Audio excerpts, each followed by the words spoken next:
नमस्कार प्यारे विद्यार्थियों, कौटिल्य क्लासेस में आपका हार्दिक स्वागत है, आपका हार्दिक अभिनंदन है। एक सबसे इम्पोर्टेंट और महत्वपूर्ण सूचना वो ये है कि आपके यूपीपीसीएल टीजी2 की आंसर की जारी हो चुकी है और उसमें ऑब्जेक्शन लगाने की लास्ट डेट 25 तारीख को रात की 11 बजे तक है, 11:55 तक। तो हमें टाइम पे उन सवालों के ऑब्जेक्शन लगा लेने चाहिए।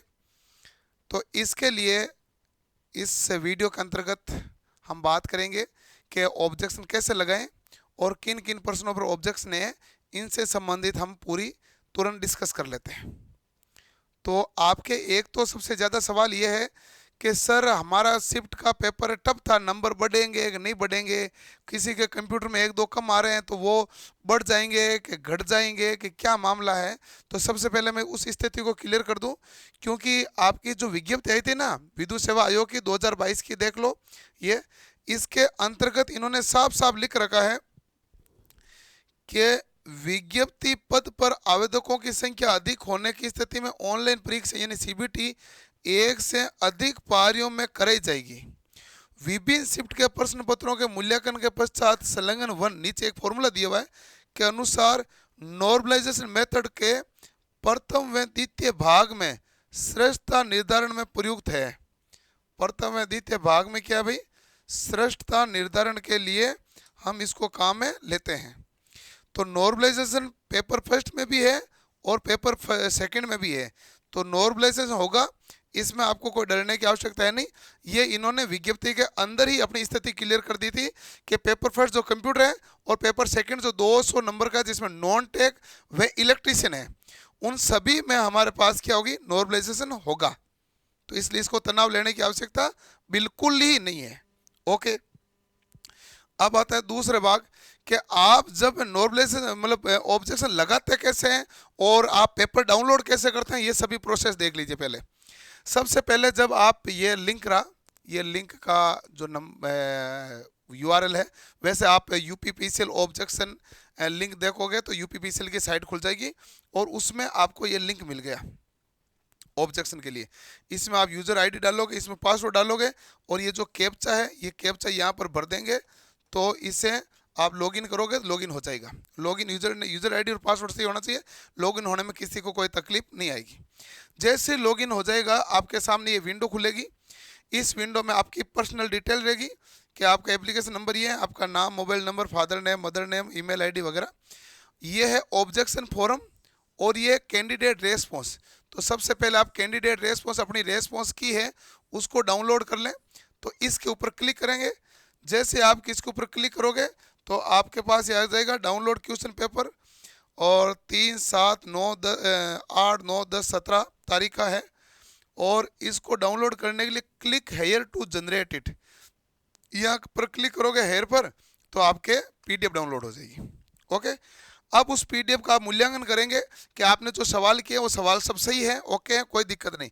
आपने मान लो सवाल किया है, आपका सवाल सही है, लेकिन यदि बोर्ड ने गलत दे दिया है तो उसके ऊपर ऑब्जेक्शन लगेगा। यदि मान लो चारों में से कोई आंसर सही नहीं है फिर भी बोर्ड ने किसी को आंसर माना तो ऑब्जेक्शन लगेगा। यदि डाटा सवाल में अधूरा है और फिर भी बोर्ड ने आंसर दे दिया तो उसमें ऑब्जेक्शन लगेगा। यानी इन किन्हीं भी प्रश्नों में ऑब्जेक्शन लगता है। तो ऑब्जेक्शन लगाने के लिए आपको ऑब्जेक्शन फोरम पर क्लिक करना होगा। जैसे ही ऑब्जेक्शन फोरम पर क्लिक करोगे तो आपके पास एक विंडो खुलेगी ऐसे, जिसके ऊपर कुछ रूल दिए जाएंगे। उस रूल को एक बार पढ़ लेना चाहिए। रूल पहला क्या कह रहा है कि अपनी आपत्तियों को कहने से पहले कृपया निर्देशों को ध्यान से पढ़ लें, कि आप बाद में सबमिट कर लेना, लेकिन पहले आप ये नियमों को पढ़ लीजिए। पहला क्या नियम है इसमें कि अपने प्रश्न पत्र को देख लेंगे, प्रश्न पत्र टैब पर जाएं। आगे में हम प्रश्न पत्र का टैब बता दिया भाई, कैंडिडेट रेस्पॉन्स वाला। Click plus on button tab objection to raise, objection के लिए आप प्लस के बटन पर क्लिक करें। मैं आगे जस्ट अगली स्लाइड में बता दूंगा आपको। तीसरा है कि अपनी आपत्तियों को बताने के लिए पहले प्रश्नों और उत्तरों को ध्यान से पढ़ लें। बिल्कुल सही बात है, ऑब्जेक्शन लगाने पहले प्रश्न पढ़ लें, फिर उसका आंसर पढ़ लें, फिर आप निश्चित हो जाएं कि भाई मेरा सही है, बोर्ड का गड़बड़ है, तभी ऑब्जेक्शन वाले फॉर्मेट पे जाएं। उसके बाद क्या कहा है, आपत्ति केवल अंग्रेजी भाषा में ही दर्ज की जानी चाहिए। अस्पष्ट आपत्ति होगी, यदि स्पष्टता नहीं होगी तो उसका मूल्यांकन भी नहीं किया जाएगा। अगला क्या है केवल प्रश्नों और उनसे संबंधित विकल्पों के लिए ही आपत्ति प्रस्तुत किया जाता है। ये तो कायदे की बात है, केवल प्रश्न और उससे संबंधित विकल्प है उसके लिए आपत्ति है। ये सवाल आउट ऑफ द सिलेबस है, ऐसी कोई आपत्ति नहीं होती है। केवल प्रश्न को आउट ऑफ सिलेबस नहीं, प्रश्न पत्र में प्रश्न गड़बड़ है तो ये ऑब्जेक्शन लगेगा। एक बार सबमिट कर दी गई आपत्तियां बाद में नहीं बदली जाएगी, इसलिए आपत्तियों को ध्यान से पहले निरीक्षण करें, फिर सबमिट करना का बटन दबाएं। प्रश्न पत्र व्यू में विकल्प के आगे हरे रंग का सही का निशान लगाकर सही उत्तर चिन्हित करें। वो आगे प्रश्न पत्र के अंदर आप जब प्रश्न पत्र व्यू देखेंगे तो उसमें हरा निशान लगा हुआ है, वो कैंडिडेट वो सही आंसर है, और कैंडिडेट रेस्पॉन्स उसमें साइड में आपको दिया गया है। पर्सन आईडी जिससे सभी संदर्भों के लिए प्रयोग किया जाएगा। हर क्वेश्चन के साथ में क्वेश्चन की आईडी और ऑप्शन की आईडी दी गई है। ठीक है। परीक्षा के दौरान आपके द्वारा चयनित विकल्प प्रश्न पत्र के दाएं दिखाई जाता है, बिल्कुल सही बात है, ये तो साइड में ही। आपत्ति सबमिट करने से पहले उम्मीदवार को समर्थन दस्तावेज अपलोड करना आवश्यक है कि भाई आपत्ति करोगे तो आप उसका प्रूफ दो, और प्रूफ है जो 400 KB का अधिकतम आकार का प्रूफ होगा, जो PDF भी हो सकता है, JPG हो सकता है, JPEG फॉर्मेट में हो सकता है। अधिकतम 5 आप प्रूफ है जो अपलोड कर सकते हैं।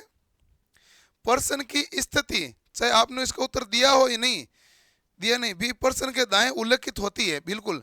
प्रश्न की स्थिति चाहे आपने इसका उत्तर दिया हो या नहीं, प्रश्न की स्थिति उल्लेखित होती है, यानी कि उसके क्वेश्चन आईडी वगैरह सब दिए जाते हैं। परीक्षा के दौरान आपके द्वारा चयनित विकल्प प्रश्न पत्र के दाएं दिखाई जाता है, क्वेश्चन आईडी भी दाएं दिखाई जाती है, सब दाएं हैं।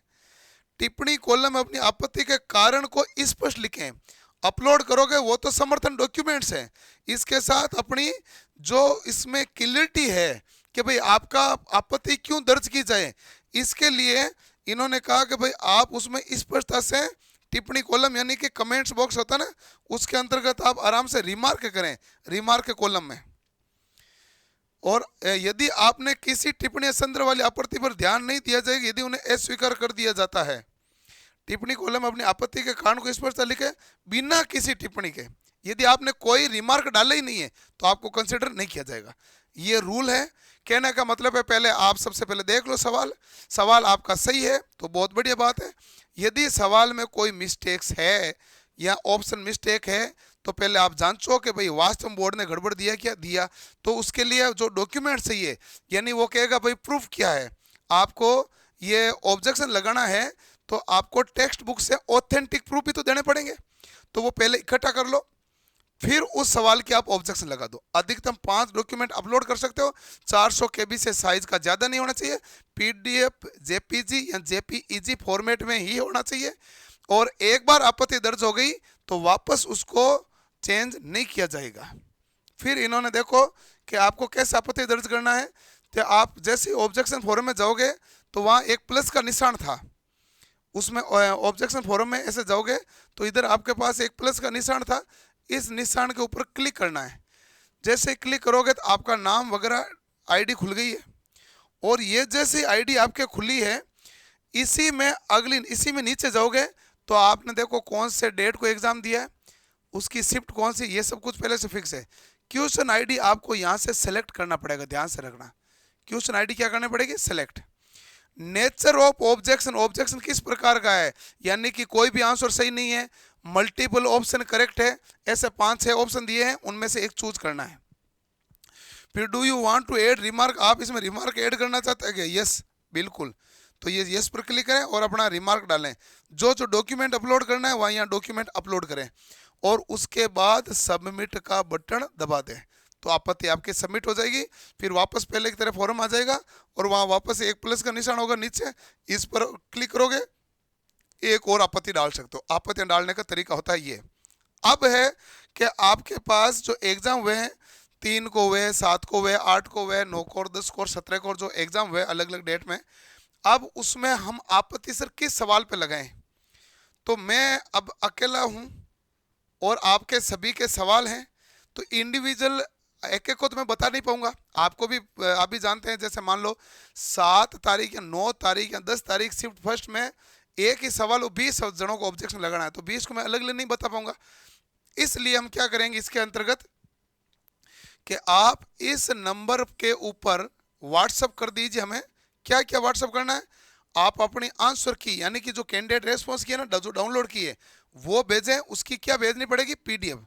और फिर देता है क्वेश्चन नंबर कौन से वो ऑब्जेक्शन लगेगी, तो वो क्वेश्चन नंबर ऐसे बता दें कि ये और ये इन क्वेश्चनों पे ऑब्जेक्शन लगाना है।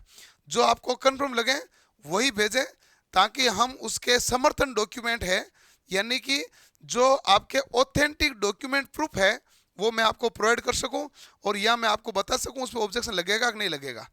किसी भी बच्चे ने यदि 4 से ज़्यादा भेजा है किसी पेपर में, 4 से ज़्यादा ऑब्जेक्शन, तो मैं खुद ही उसको कंसिडर नहीं करने वाला। क्योंकि कई बार बच्चा क्या है, वो कहता है कि उसके जो गलत हुए, मान लो 15 सवाल गलत हुए, 15 सवाल भेज देते हैं। अब उस केस में क्या, हमें तो पूर्णतः बिजी कर देते हैं, जिसमें एक अच्छे बच्चे का जो रेस्पॉन्स चेक करना था वो चेक नहीं कर पाते। आपको ही पता है कि टोटल 12 साइट तक शिफ्ट हुई है। अब इतनी सारी शिफ्ट हुई है, और उस 12 शिफ्ट में एक शिफ्ट में 150 सवाल है। एक शिफ्ट में कितने सवाल हैं, 150। तो टोटल 12 इंटू 150 कितने हो जाएंगे, 1800। 1 2 3 4 5 6, 6 दिन पेपर चला है, तो 12 इंटू 150 1800 क्वेश्चन है। अब 1800 क्वेश्चन का एक साथ मैं थोड़ी देख पाऊंगा, इसलिए जिस भी बच्चे को भेजें, जो भी बच्चा भेजे वो थोड़ा सा ये सोच विचार के भेजे, और हम उसका ऑब्जेक्शन ढूंढ पाएँ, और जो ज़्यादा बार आएगा उसको हम विशेष रूप से तवज्जो दे के ढूंढ के आपके समर्थन डॉक्यूमेंट जुटा देंगे। और वो डॉक्यूमेंट हम आपको अपने कौटिल्य क्लासेज के टेलीग्राम चैनल या व्हाट्सएप चैनल के ऊपर अपलोड कर देंगे, वहाँ से आप लेके अपना ऑब्जेक्शन अपलोड कर देना। और ये जो समर्थन डॉक्यूमेंट है ये मैं या तो आपको 24 तारीख कल शाम को, या मैं परसों दोपहर में आपको उपलब्ध कराऊंगा, या तो परसों दोपहर में उपलब्ध करूंगा या कल शाम को उपलब्ध करूंगा। कल शाम का चांस कम है, परसों दोपहर के आसपास उपलब्ध करूंगा। तो ध्यान रखना ताकि किसी का डाउट रहे नहीं, बाद में किसी का डाउट बचे नहीं, तो टाइम पे भेज देना आप, और इन्हीं व्हाट्सएप नंबर पे भेज देना आप। क्लियर? तो मिलते हैं नेक्स्ट में, ताकि आपके सबके ऑब्जेक्शन है जो ऑथेंटिक प्रूफ है वो भी आपको प्रोवाइड कर सके। ओके जी। और आप अपने उत्तर को नंबर को जांच लें, कितने नंबर आ रहे हैं, क्या आ रहे हैं। कम नंबर आ रहे हैं, किसी के ज़्यादा आ रहे हैं, परेशान होने की ज़रूरत है नहीं। आपने अपनी तरफ से पूरी मेहनत की है। कई बार क्या होता है कि समय साथ नहीं होता है। आप देखो कि 891 पद है, तो 891 जनों का सिलेक्शन होना है, न तो 900 का होगा न 5000 का होगा। आप 891 में आते हैं तो आपको बहुत बहुत बढ़िया बात है, यही हम दिन चाहते थे, इसी का इंतज़ार कर रहा है। यदि बाय दी वे किसी कारण से नहीं आते हैं तो परेशान होने की आवश्यकता बहुत ज़्यादा है नहीं, बट मन तो दुखेगा ही, क्योंकि मेहनत की है तो मन दुखेगा। और जिसने मेहनत ही नहीं की उसका मन नहीं दुखेगा, जिसने मेहनत की उसका मन दुखेगा। बट क्या होता है, कई बार समय अपना साथ नहीं होता, कई बार किस्मत का भी फोड़ा पड़ जाता है, तो अलग अलग लफड़ा है।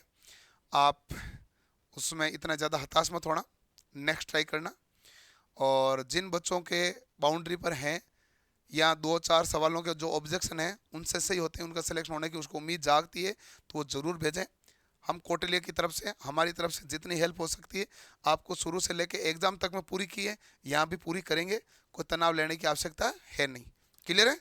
तो आप इस पर ऑब्जेक्शन अपना भेज सकते हैं। धन्यवाद। Thank you.